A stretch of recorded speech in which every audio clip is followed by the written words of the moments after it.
বৃষ্টি অনেকের কাছে এক রোমাঞ্চকর অনুভূতির নাম, তাই তো এই বৃষ্টিতে ভিজে অনেকে ছবি তোলে, অনেকে বাড়ির ভিতরে বসে খিচুড়ি রান্না করে উপভোগ করে, আবার অনেকে জানালা দিয়ে বৃষ্টি ছুঁয়ে উপভোগ করার চেষ্টা করে।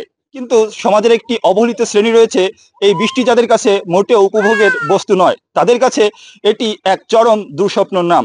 দর্শক, কথা বলছিলাম নড়াইল জেলাধীন লোহাগড়া উপজেলার মাইটকুমড়া 280টি পরিবার থাকার মতো একটি আশ্রয়ণ প্রকল্পের নিয়ে। এই বৃষ্টির মৌসুমে তারা কতটা মানবতার জীবনযাপন করছে সেটি আমাদের আজকের ভিডিওতে তুলে ধরার চেষ্টা করব।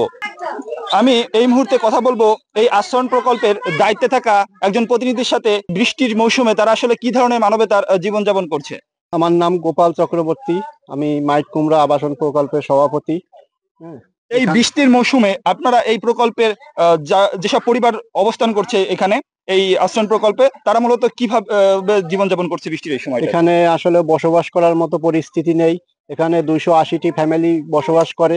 এখানে প্রত্যেকটা 280টি ঘরের, এখানে সব ঘরগুলো টিন নষ্ট এবং বসবাস করার মতো নয়। বৃষ্টি আসার সঙ্গে সঙ্গে বাইরে পড়ার আগে পানিগুলো সব ভেতরে পড়ে। হ্যাঁ, এখন রাত্রিবেলা ঘুমাতে পারে না।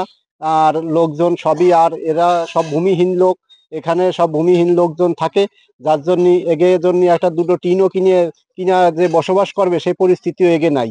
হ্যাঁ, যার জন্য এই টিনগুলো অতি তাড়াতাড়ি, যাতে ঊর্ধ্বতম কর্মকর্তা যারা আছে তাদের কাছে বিনীত অনুরোধ জানাচ্ছি, তারা যেন আমাদের এখানে এসে আমাদের এই টিনগুলো একটু করে দেয়, সারিয়ে মেরামত করে দেয়।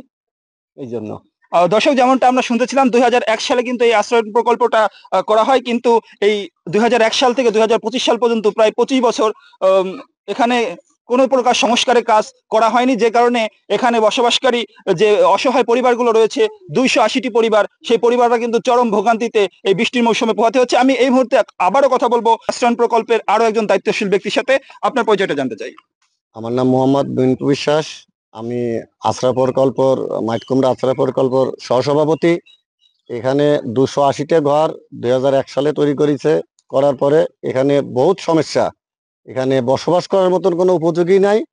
ঘরের ভিতরে পানি পড়ে, বাইরে পড়ার আগে ঘরের ভিতরে পানি পড়ে, ঘরের ভিতরে টিন নাই। তারপরে 5 জন 10 জনে মিলে এমন একটা অবস্থা যে পয়সা করি নাই বলে 10 জনে একটা পলিথিন কিনে একটা ঘর ঢাকা হয়। এই জায়গাটা যে এমন একটা অবস্থা যে বসবাস করার মতন কোনো পরিবেশই নাই। টিন নাই, বাথরুম নাই, কল নাই, বিভিন্ন সমস্যা।